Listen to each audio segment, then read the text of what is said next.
Donc tu es là, ah, ok, tu es là. J'étais en train de dessiner ton grand-père. Apparemment. Regarde ce que j'ai dessiné. Apparemment. Je suis pas mal en tant qu'artiste. Hein. Je me débrouille bien, je m'en sors pas mal. Ça va, il lui ressemble. Hein. Sinon, les résultats de Brico Déco, en tout cas. Hein? Non, rien. Ok, Oh, bonjour. Comment vous allez? Je vais bien, merci. Vous nous apprenez aujourd'hui à réaliser quelque chose comme ce que j'ai fait là. Ah ouais. Attends, pourquoi vous rigolez? La peinture à l'aquarelle, bien entendu. La peinture à l'aquarelle. Ouais. Ah, je vous dis, on l'a fait en combien de minutes? Je crois 5, 6, quelque chose comme ça. Il suffit de maîtriser la technique. Mais je ne veux pas dire que c'est... Je ne veux pas donner de gros mots, dire de gros mots en direct. Mais c'est-à-dire que c'est... Il fait ça avec une certaine insolence, c'est genre... Et puis quand vous voyez ça... Oh là là. Non, c'est sérieux. Ok. C'est comme si vous me dites que vous ne savez que moi je fais ça facilement. Je le fais là-bas avec le pinceau, et puis il fait des trucs, qu'est-ce qu'il fout? Et puis ça donne ça en quelques secondes, quoi. Ça, c'est avoir l'art dans le sang, là, c'est ça. Voilà, Lise, moi, j'ai ça et je te transmets ça. Voilà, bonjour. Et là, nous allons apprendre la technique. La peinture à la quoi? Adaptée à la peinture à l'aquarelle. Donc d'abord, nous avons notre papier. Oui. Il faut d'abord mouiller le papier. Pas le mouiller, mais un peu d'humidité sur le papier. Voilà. Parce que la peinture, c'est une peinture à eau, c'est déjà de l'humide. Donc de l'humide sur de l'humide, ça passe mieux. Ça passe mieux. Donc nous allons tremper la mousse dans l'eau pour passer juste un peu d'eau. Sur le plan de travail. Ouais. Donc, quel que soit le papier. Oui, quel que soit le papier. Mais il y a des papiers adaptés à tout genre de peinture. Donc là, pour l'aquarelle, aujourd'hui, nous allons appliquer sur du papier canson. Nous allons juste imaginer là, peut-être un paysage. Donc la première étape, c'est de mouiller le papier. Et la seconde étape maintenant, c'est de faire le schéma de ce que nous voudrons représenter. D'abord le croquis. Le croquis. Attends, si c'est un paysage, on fait quoi? Le croquis. Là, dans ton paysage, peut-être que tu voudrais représenter des montagnes, là, comme ça. Mais il faut savoir qu'il faut faire ça pour avoir montagne. Oui, tu as tes montagnes. Et ensuite, peut-être dedans, au fond, tu voudrais avoir un soleil. Tu le représentes. Tu voudrais avoir une petite végétation à côté. Tu l'as, là comme ça. Donc tu as fini ton croquis. Maintenant, il faudrait passer de la couleur la moins forte à la couleur la plus forte. Et parfois aussi, il faudrait essayer de suivre. C'est pas obligatoire, mais il faut essayer de suivre l'ordre de la création du monde. Oh. Ouais. Non, il faut dessiner Adam avant Ève. En quelque sorte. Donc là, maintenant, par exemple, je vais commencer par le ciel. Ah, le ciel. Je vais commencer par peindre le ciel d'abord. Donc, je mets là, à la base, à la limite des autres éléments. Oui. À la limite des autres éléments, je mets mon bleu. Oui. Et ce qui est beaucoup plus adapté, c'est de tremper son pinceau dans de l'eau et d'étaler maintenant. Donc on met la première couche à la base des éléments, des autres éléments. C'est ça. Et puis donc ensuite, on mouille le pinceau pour étaler la peinture. Et arrivé à un certain niveau, quand vous constatez qu'il n'y a plus assez de couleur dedans, donc vous trempez votre pinceau dans l'eau. Attends, comment on fait? On trempe le pinceau dans l'eau avant de mettre sur la couleur, ou bien on met sur la couleur avant de... On met sur la couleur d'abord, c'est mieux. On met le pinceau sur la couleur. Oui.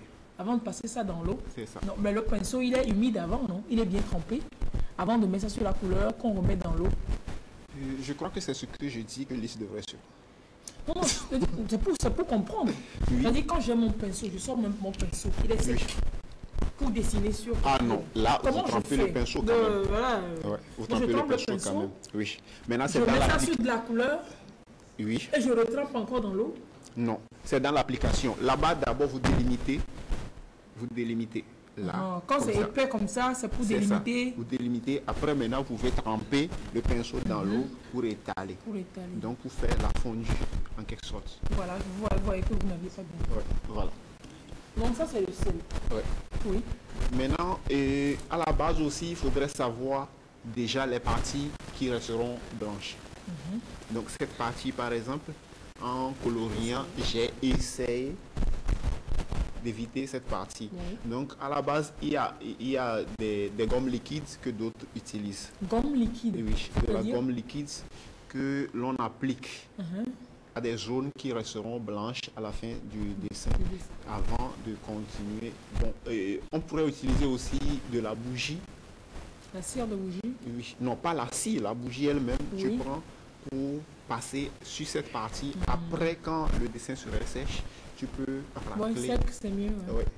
Quand le dessin serait sec, tu pourrais racler avec une lame. Ok, et donc comme tu es sûr de voir. C'est ça. Là, la peinture peut passer là-dessus, mais après, quand tu racles, ça s'enlève. Oui. Ok. Maintenant, nous allons peindre les montagnes. Donc, après le ciel, Dieu a fait les montagnes. La terre. Ok. Donc, nous allons peindre les montagnes. Et je prends ma couleur. Ça dépend de là où tu es. Si tu es quelque part où il y a les monts blancs. Je mets là. Ensuite, j'étale. Donc, il faut toujours faire une première couche à la base et puis étaler ensuite. C'est ça. Donc, ça permet d'avoir un semblant de dégradé. Oui, évidemment. Maintenant, après, en cherchant à respecter maintenant les zones d'ombre, les zones de lumière, tu pourrais mettre le pinceau dans la peinture beaucoup plus épaisse, sans tremper dans l'eau. Donc maintenant, tu appliques aux zones qui sont dans l'ombre. Parce qu'on voit que le soleil, il est par ici. C'est ça. Ok, super. Voilà. Donc, comme ça. Voilà. Donc, comme ça. Et là. Donc, à ce niveau. Voilà. Maintenant, nous allons passer à la végétation. Là, du vert, bien sûr. Donc, nous allons délimiter là, avec du vert. Et ensuite, nous étalons. Voilà. Donc, il y a aussi cette technique de pointillé que l'on utilise souvent pour mettre les zones d'ombre, pour délimiter les zones d'ombre. Donc, cette technique de pointillé, donc je pourrais le faire juste comme ça. Donc, en évoluant vers la partie éclairée, je mets un peu plus d'espace entre les pointillés. Je réduis et j'augmente l'espace entre les pointillés. Bien sûr. C'est ça. Voilà. C'est un peu ça. Et maintenant, le soleil, nous allons appliquer du jaune, mais pas à l'intérieur. Où? Là. Bah, ça dépend de quel moment de la journée. C'est ça. Donc sur le contour.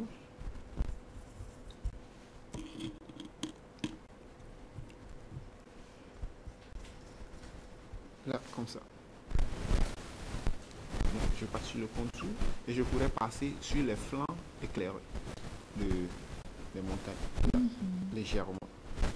Et sur la partie éclairée de la végétation, légèrement. Maintenant, je pourrais ensuite étaler. Voilà. Alors, est-ce qu'il y a des secrets pour la peinture aquarelle, Raoul? Il y a plusieurs techniques. Il y a plusieurs techniques. Soit tu pourrais appliquer étalé, comme je l'ai dit. Donc, soit tu pourrais aller par tamponnement. Tamponnement, c'est-à-dire une mousse? Non, pas une mousse. Avec le pinceau aussi, on peut aller par tamponnement. C'est quoi le tamponnement? C'est ce que je disais. C'est les pointillés, là? Oui, les pointillés. Ah, vous avez dit pointillé, vous avez dit tamponnement. Il faut que je demande si c'est la même chose ou bien? Et je crois qu'on avait appris ici la technique du tamponnement. Oui. La meilleure apprentissage, c'est la répétition. Il faut toujours nous rappeler les choses pour qu'on ne les oublie pas. Voilà. Donc. Ça, c'est un paysage. Ouais. Super. C'est un paysage Mais votre paysage... Il est juste simple. Il est simple. Ouais.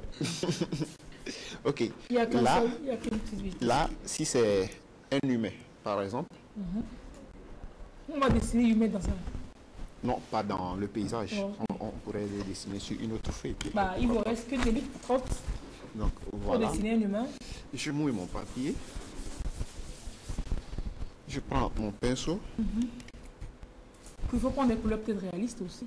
On ne va pas prendre du bleu pour faire la végétation, le vert pour faire le ciel, etc. Oui. Il faut respecter le réalisme au niveau des couleurs. Donc, je fais d'abord le croquis. Là. C'est pas un humain, vous dessinez, c'est quoi? C'est la tête d'un humain, non? Oui, mais... C'est un masque. Son nez, là, c'est le design, c'est comme ça.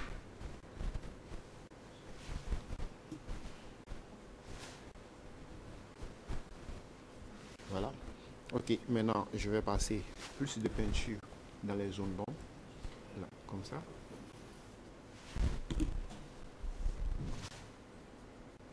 Donc, je suppose que de ce côté, c'est la lumière. Donc, je passe plus de peinture ici. Maintenant, j'étale. Est-ce qu'il y a une différence avec entre cette peinture et puis dessiner au crayon? Oui. Bon, de toute façon, avec le crayon, on pourrait étaler pour quelqu'un qui maîtrise. Est-ce qu'on peut avoir une préférence si on doit réaliser un paysage ou un portrait, quelque chose? Préférence. Ce sont que des techniques. Quand tu maîtrises une technique, donc tu excelles là-dedans. Voilà. Donc, si il doit avoir une autre couleur plus intense, donc là, j'ai une couleur plus intense. Donc, j'applique maintenant en dessous. Voilà.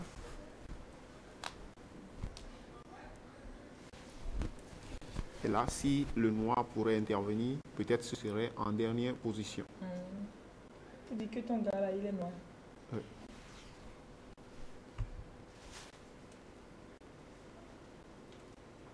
Ah, lui, il n'a pas mis un bleu. Moi, quelqu'un qui adore ses cheveux grisonnants.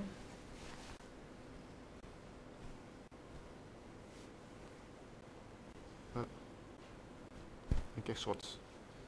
Et avec plus de finesse, on finit par ressortir le personnage.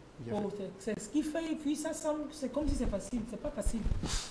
C'est ce que je disais à l'instant. Regardez ce qu'il vient de faire. Ça ressemble à quelque chose, mais c'est pas moi qui ferais ça. Voilà, la prochaine. Bon, malheureusement qu'on n'a pas du temps. Ouais. Sinon, je vous aurais montré comment je vais réaliser ça. Hein? Ça, entre ça et ça, attendez, il n'y a pas le choix, il n'y a pas match. Regardez ce que j'ai fait. Regardez ce qu'il a fait. Lui, il a dessiné un jeune, moi, il dessiné. C'est sa jeunesse, le monsieur là, c'est quand il était jeune. Ça. Merci Déo. Ouais, bon. Merci pour les astuces que vous nous montrez. On va se dire très belle journée. Et à la prochaine. Merci derrière.